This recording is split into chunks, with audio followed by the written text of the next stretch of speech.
when the world lets you down, and all you see is sadness all around. From the night you'll hear me say, I will hold you, I will guide you in the dark, I will teach you how to fly, I will love you, I will lead you to the light, I will teach you how to fly. When the voices get too loud, and all your hope begins to drain out, lend me your hand and hear me say, I will hold you, I will teach you how to fly.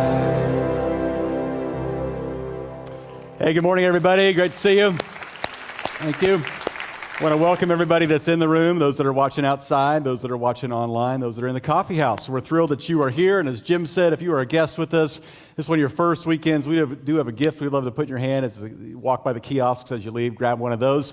No strings attached. Just really, really glad that you are here. And we're continuing our series called Gen X, Building Superheroes for Tomorrow.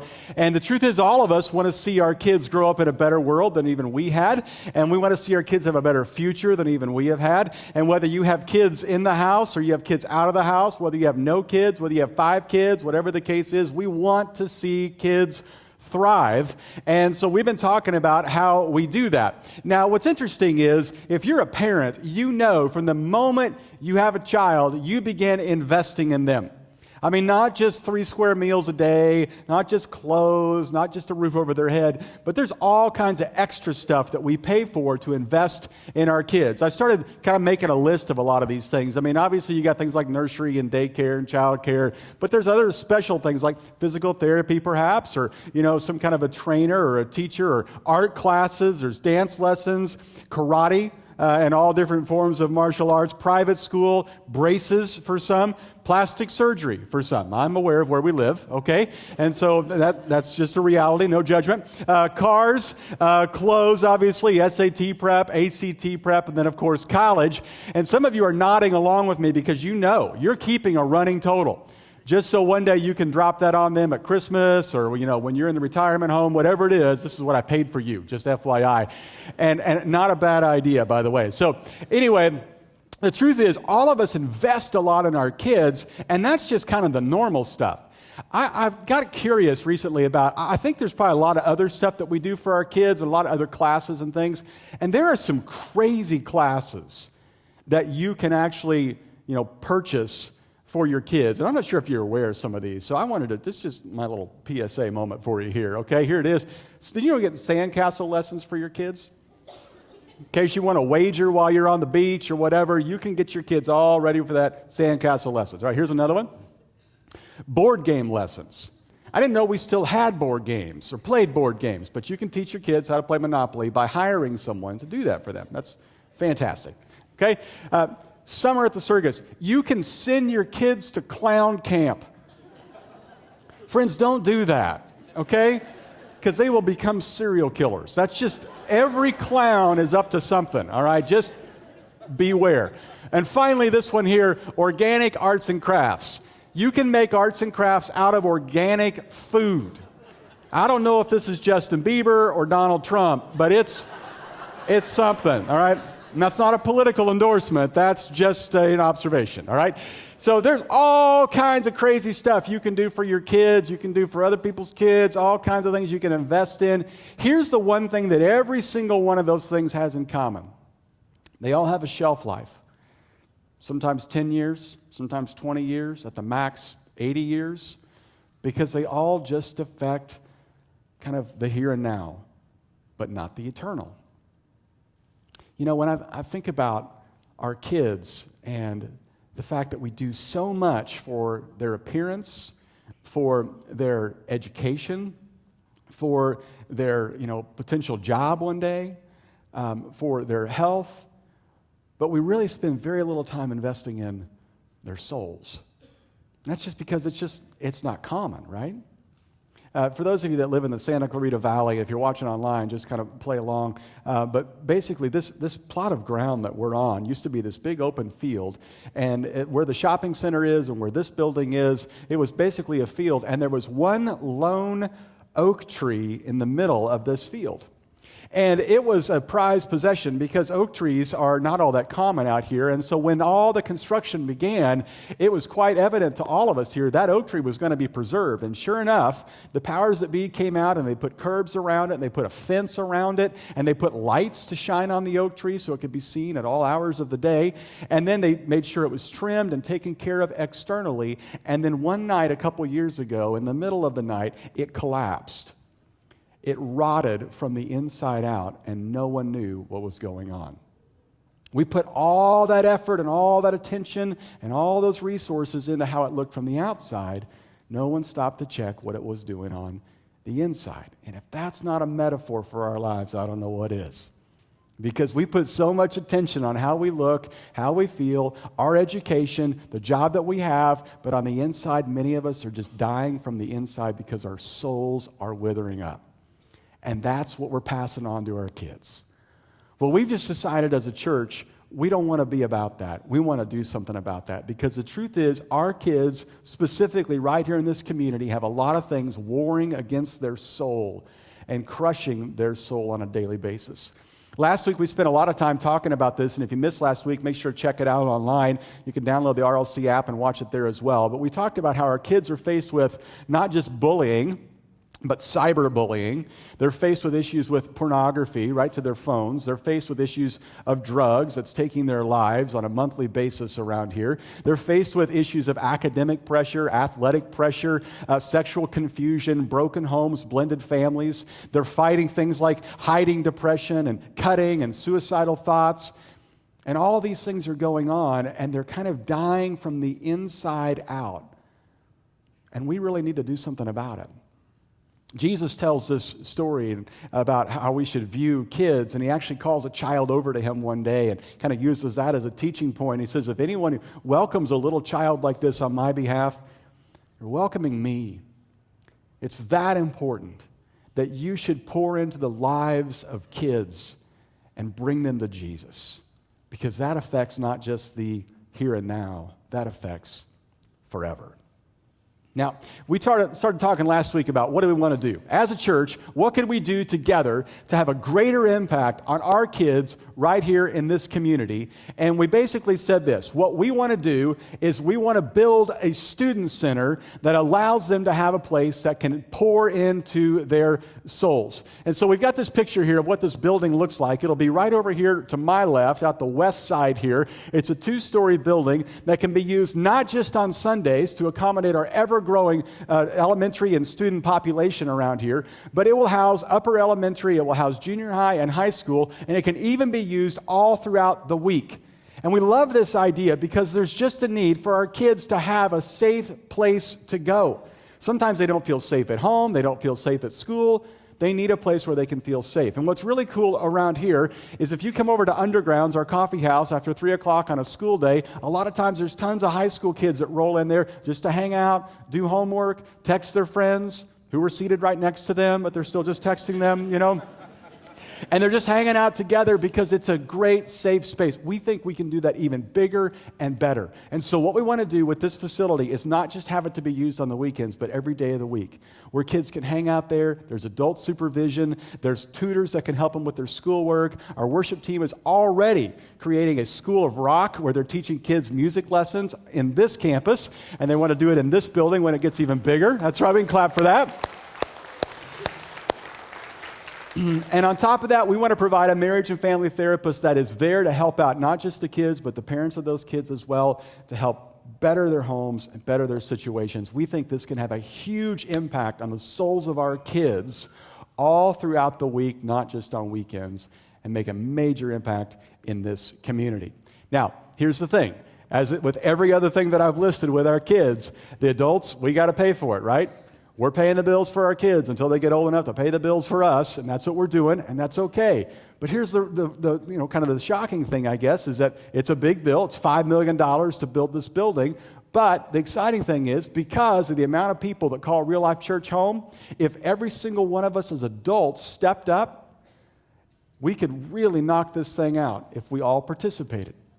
And we're talking about doing this over a course of 24 months. For the next 2 years, we give above and beyond to make that project happen. That's the goal. Now, some of you right now are thinking, man, we picked a bad week to check out church. All right? They're going to start passing that offering bag 3 or 4 more times. No, that's not all we're doing. I'm not asking you for $5 million today. You're going to have an opportunity over the next 2 weeks to fill out a card if you want to participate in this and say, yeah, I'll give monthly, or I'll give one time, or I'll give annually, whatever it is. That's fine. All I'm asking you to do is pray. Because I really believe if 100% of us pray and we ask God to tell us what He wants us to do, He'll lay it on our heart, a number, maybe that number is 0, maybe that number is a bigger number than we thought of, and if we all just do what God tells us to do, then we'll have what God wants us to have. Whether it's $3 million or $30 million, just going to do whatever God tells us to do. Now, here's the neat thing about today. Some of you are, I'm not so sure about this, and some of you are brand new to things around here, and you're not really, excited about this at all. Today is such a great day for you because you're going to get to see what this church is all about. We have a great reputation in the community, but there's all these little sayings about our church. Oh yeah, that's the church that it's kind of meets underground. Yeah, okay, somewhat. Yeah, that's true. That's the church that's got cup holders. Yeah, that's true. We think coffee's a gift from God, and so we celebrate it. Okay. But the other one that I hear often is, you guys are that church that claps for the offering. And that's right, we do. And the reason we do that is because we get to be excited that we get to do stuff together we could never do on our own. And that's what we're going to do through this process. And I want to tell you exactly what that looks like. Now, here's kind of the reason I say that. Because we have this view about money around here that comes right out of the Bible. And because of that, it influences the decisions that we make. And it comes down to these 3 words: give, save, and live. We believe the Bible teaches us give the first part of your income, save the next part, and then live on the rest. And it really kind of boils down to these percentages if you're interested in budgeting. 10% you give away, 10% you save for a rainy day, 80% you live on. 10, 10, 80. Give, save, live. It's that simple. And that's the way that we view, all resources that come in here. And so when we do a capital campaign like, let's build a building for kids, and we're going to raise an extra $5 million, we're going to practice that principle as well. And we're going to give away the first 10% that comes in order to bless other people. Now, here's the really cool thing about that, is we're going to give away 10%, and it's all going to bless kids. In the past, when we raised money for this piece of property here, we used 10% of that to build 2 orphanages over in Uganda. 4 years ago, we collected a bunch of money to do the amphitheater and some other things around here, and we used the tithe off of that to open up the Newhall center down there for nonprofit organizations and our Spanish-speaking ministry down there. And so we're going to do that again with this project. And I'm going to tell you where that money is going this weekend. And some of you, you're not part of Real Life. You're just checking things out, not sure if you ever want to come back to church. That's cool. But you're going to see exactly the way we think and what it is that we're about. And it all has to do with kids. Because the truth is, kids are affected all around this world with all kinds of different things. Some are stuck in a cycle of poverty. Some are stuck in a cycle of abuse. Some are being victimized. Some are being trafficked.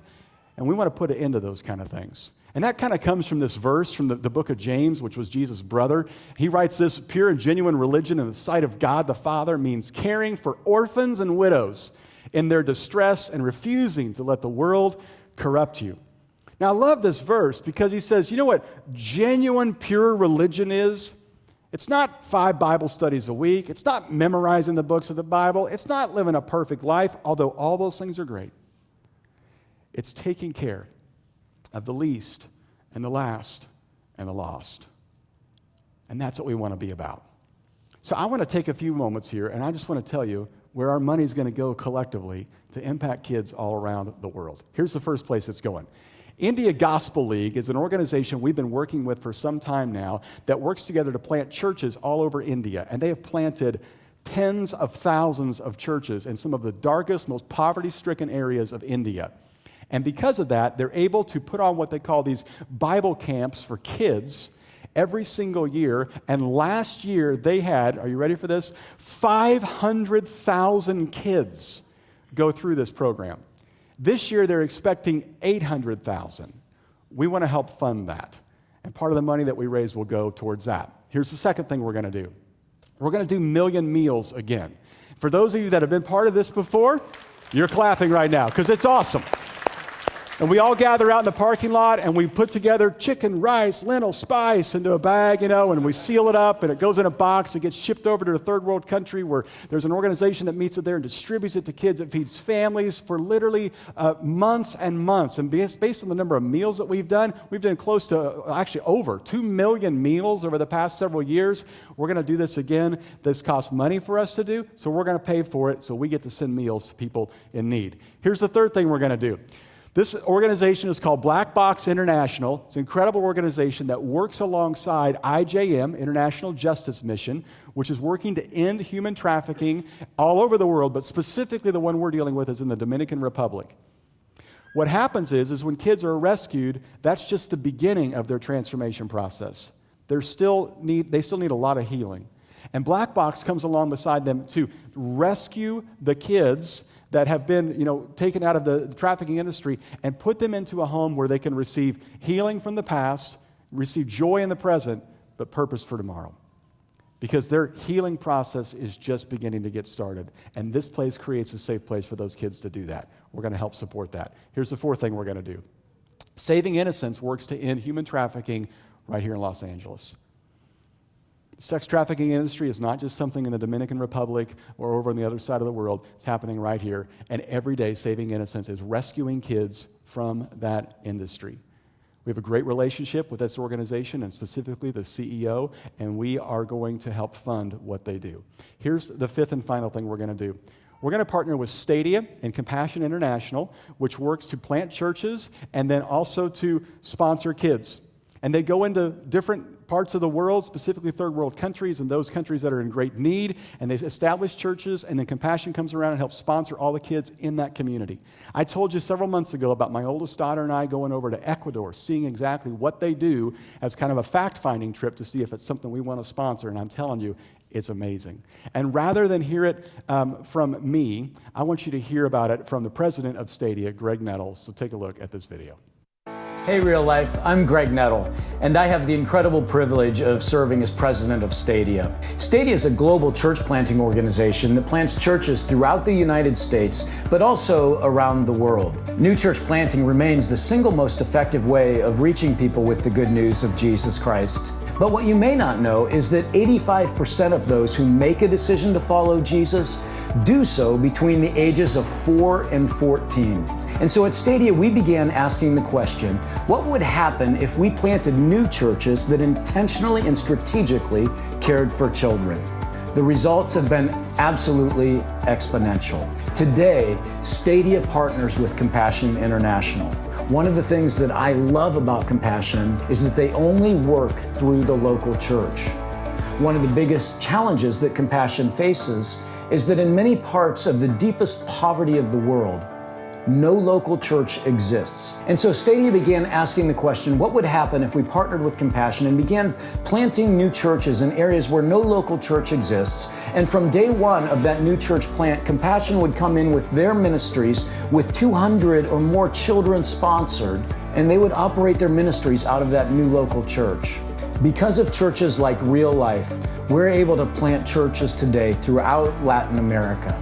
More than 100 new churches have been planted. Because of your sponsorship of children, because of the new churches that you'll be planting, hundreds, if not thousands, of children will receive the good news of Jesus Christ. They'll receive medical care. They'll receive nutritious meals. They'll receive education. They'll receive hope. Thank you for the incredible difference that you're making in the life of children, in the transformation of communities, right here in California, but also around the world. So because of our partnership with them and what we're going to do through this initiative, we want to plant 2 churches in Bolivia, churches that we can go and visit and kids that we can sponsor and get to know. Friends, as a result of what we get to do, we're not just going to help kids locally, we're going to help kids globally. We're going to build superheroes for tomorrow, not just here, but also around the world. Now, I know everybody that's listening to me right now is thinking, that's a great idea. But this is a big place. You all can take care of that without me. Or $5 million, that's way too much. There's no way that any of us can raise that kind of money. Let me just tell you, it is a reality. But here's all I'm asking you to do. I'm just asking you to pray about it. Because I believe 2 things can happen if you do. The first thing is, if we pray it forward, we begin praying for this next generation. We begin praying, asking God, out of all you've invested in me, what do you want me to invest in this next generation? And then that might compel you and lead you to wanting to pay it forward, where you decide, I want to be part of this, I want to help out, I want to give to this because I believe in what you're doing. Now, here's the thing I know about every single one of you that I've already started praying about this and thinking about this, is in your home, if you're talking about this, there are 2 different opinions going on. One says, let's sell it all and give it all to this. And the other is, I was thinking $10, okay? And I don't want anybody to get divorced because of this, okay? We don't need that. But I do want to give you a few things to think about as you pray about it. People are asking questions like, how do I hear from God? How do I know what God wants me to do? Am I supposed to sell everything and give it to this? Well, when it comes to generosity, God teaches us several different steps that we take as we begin to open up our hearts to Him when it comes to our finances. And every step along the way, God shows up in even bigger ways to reveal how generous He is with us. And what I wanted to do in our time remaining is I just want to propose to you 4 levels of giving that we kind of take steps on, and we gradually do this throughout our life. And I want you just to pray about, God, what step do you want me to take? And a metaphor I've used before, which has been really helpful for me initially, was this idea of a generosity ladder. And I want to talk to you about what this looks like, because we have a great opportunity to make a lasting impact in this world. How do we do that? What does God want us to do? Well, the first level of generosity is it's kind of a spontaneous gift, okay? Now, we all understand this because this happens every Christmas, right? You're going into the grocery store, there's a guy standing outside dressed as Santa, ringing a bell, and you think, oh, yeah. And so whatever you have on you, you kind of throw it in that little, that little pail there as you walk in. You didn't plan on being generous. You just spontaneously decided to give, and it's a cool thing. Your neighbor kid comes by, rings the doorbell, he's selling candy bars. Oh, yeah, I'll help out. It's a band trip or whatever. How much are they? Well, they're $10 now. Whoa, $10 for the bar now. Well, it used to be $1, but that's great. He might be pocketing $9. You don't know, but you just say, that's fine. It's all for the kids, right? And so, you choose to pony up there because it's, you're helping people out. It's spontaneously generous. We did this around here. Remember back in November, we did Out of the Box. And we decided to give everything that we received over the course of 1 week out of the box to bless other people. And I set you a goal of $150,000, and you guys went for $260,000, which was just awesome. And that was spontaneous generosity. Now, let me just tell you, when you do that, God starts to do something in your life. And that is this stranglehold that kind of our hearts have when it comes to money. It just starts to release. And you just start to relax a little bit. Because as you begin to open your hands up to serve others, suddenly your hands are in a position to receive more from God. When you decide to get spontaneously generous, God gets generous with you. I've already heard people talking about, what we're going to do? We're going to transfer some stock over to this initiative, which happens all the time. I've heard people talk about, we're going to sell something in order to give to this initiative. One family in our church recently sold a company, and they're going to give a portion of those proceeds to this particular project. It's a spontaneous gift, and it's a great way to get started. But there's a second step here. This is a really cool step. And this is systematic giving. This is where you kind of put together a plan and you just incorporate it into your budget. And I talked to you, we're going to do this over 24 months. You might decide, we're going to do this on a monthly basis. We're going to give kind of, a gift to this initiative. And this is a biblical concept. Paul actually instructs the church in Corinth to do this. He says, about the collection for God's people, do what I told the Galatian churches to do. On the first day of every week, each one of you should set aside a sum of money in keeping with his income, saving it up, so that when I come, no collections will have to be made. In other words, think about it ahead of time and get a system together. Now, you and I, we understand this, right? Because we do this every month, whether it's the mortgage payment or the rent or the car payment or insurance or whatever it is. We even have this with lesser things like the Netflix bill or, the gym membership or paying off your Disney season pass or whatever it is. You got all these things, and every month it just comes out, You got your $10 to Netflix, you got your $50 to the gym, you got your $5,000 to Disney, whatever it is. You're just knocking it out just as you go, and you don't even think about it anymore. Well, here's what's interesting. We all do that. We all have that. But when it comes to the local church that we love and rely on, most of us just wing it. And we just kind of go with, what do I got on me? Let me ask you a question. When your world begins to fall apart, when your kids start asking questions you can't answer, when they declare something to you you're not sure how to process, when you have a crisis in your marriage, you going to call your local gym and ask for help? You going to call Netflix? Disney? No, you're going to go to your local church and ask them, help us out. That's what we want to be about, have been about, will be about, and what this building is about as well. So why not invest in that on a systematic basis? I told you before that if every single one of us, adults that is, gave $53 a month, we do this. It's that easy. $53 a month. That's like our pizza bill, right? It's gone. But if you begin to invest it in this, you might begin to see what God does in your life. And let me just tell you, when you begin to set up this system with God of sowing generously to Him, He sows generously to you. Look at what Paul also says in this next passage in another letter to the Corinthians. Whoever sows sparingly will also reap sparingly. Whoever sows generously will reap generously. Some of you are like, I have never given to a church and I never will. That's fine. Give to the kids. Try it just for the 24 months. Set up a system. See what happens. I bet God will show up. Now, there's a third level. This is where things start to get really crazy. This is the tithing level. This is the 10% kind of level. Tithing, the word tithe just means a tenth, where you give a tenth back to God and say, you know what, this is yours to begin with. I'm trusting you with this. And when we do this, God says, when you do this, you're showing me you trust me. That's funny to me, isn't it? And not 50%, not 80%, 10%. That's the level God sets for us. And when we do that, God gets crazy generous with us. Look what he says back in this book written by this prophet named Malachi. Bring your full tithe to the temple treasury, as there will be ample provisions in my temple. Test me in this and see if I don't open up heaven itself to you and pour out blessings beyond your wildest dreams. God just seems to outbless us all the time. And specifically when you jump to a level of giving him 10% back, crazy things start to happen. I've been talking about this for the last decade around here, and I usually get two reactions from people. One is, why didn't you tell me sooner? Because it has changed my life. And two is, let me tell you my life change story. I got a stack of emails that I print out and hang on to, this tall, of people telling me, look what God has done in my life when I started doing that. Sometimes it's money. A family that decided, we wrote out a check to kind of catch up on our tithe, and we turned it in next month, got a check in the mail we didn't even know was coming. Was twice that amount.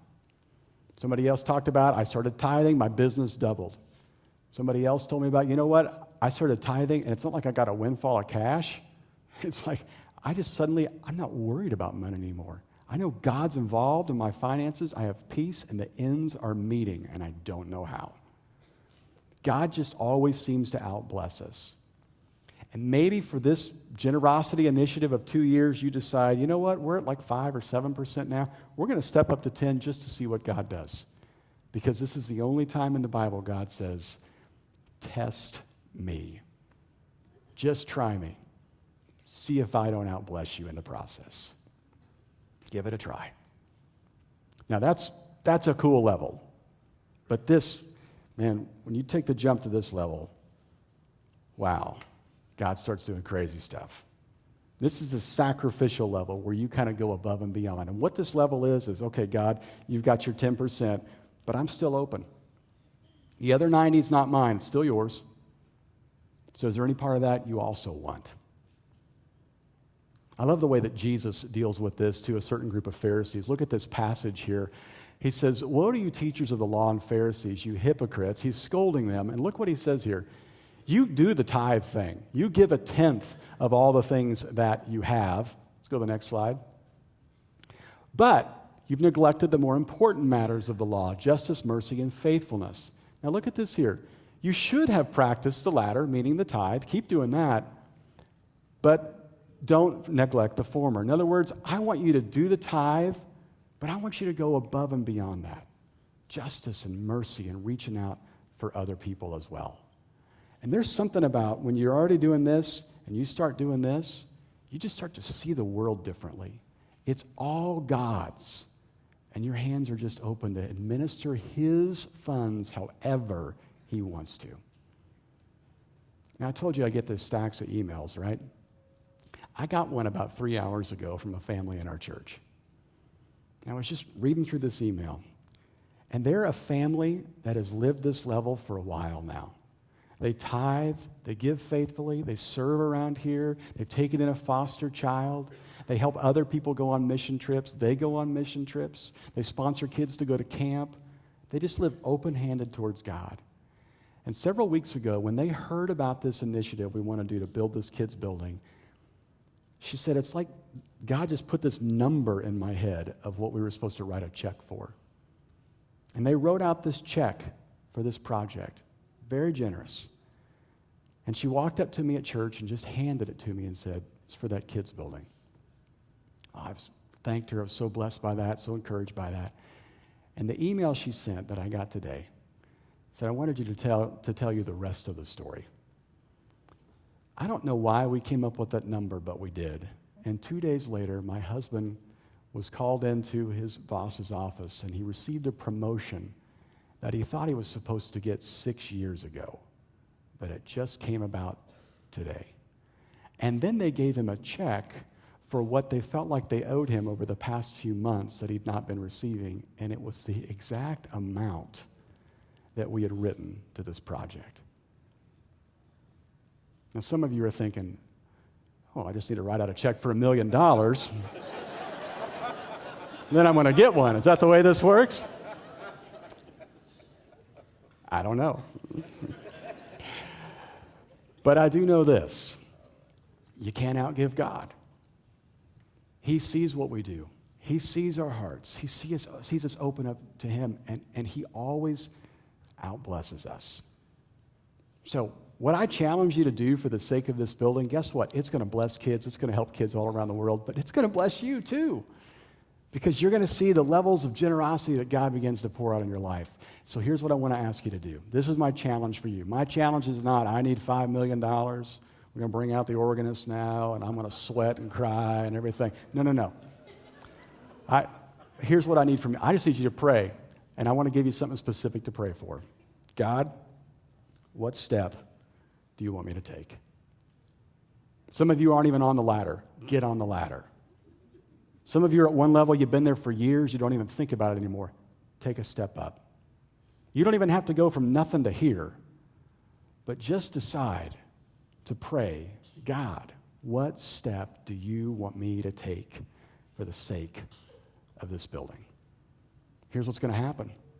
You're going to feel that stranglehold of money released. You're going to know that you're investing in kids and their future. You're going to know that you're investing in God, and you're going to know that He's invested in you. And you're going to know that as you build His kingdom, He's taking care of your world. And I think in doing that, we're going to build superheroes for tomorrow. Not just locally, but globally too. So here's how we're going to close. I'm going to ask everybody to stand up right now. If you're in here, stand up. If you're outside, stand up. If you're watching online and you've fallen asleep on the couch, stand up. Here we go. Some of you fell asleep in here, all right? So let's stand up anyway. As you leave, you're going to get one of these little books as you go. It's going to help you pray through this. Make sure you grab that, but we're going to start praying right now. Let's put this prayer up here. I want us all to pray this prayer together out loud. So let's just say these words together. God, out of all you've invested in me, what do you want me to invest in the next generation? Let's try it one more time. God, out of all you've invested in me, what do you want me to invest in the next generation? And we all agree, and we pray that in Jesus' name, and all those who agreed with the prayer said, Amen. You guys have a great week. We'll see you next weekend.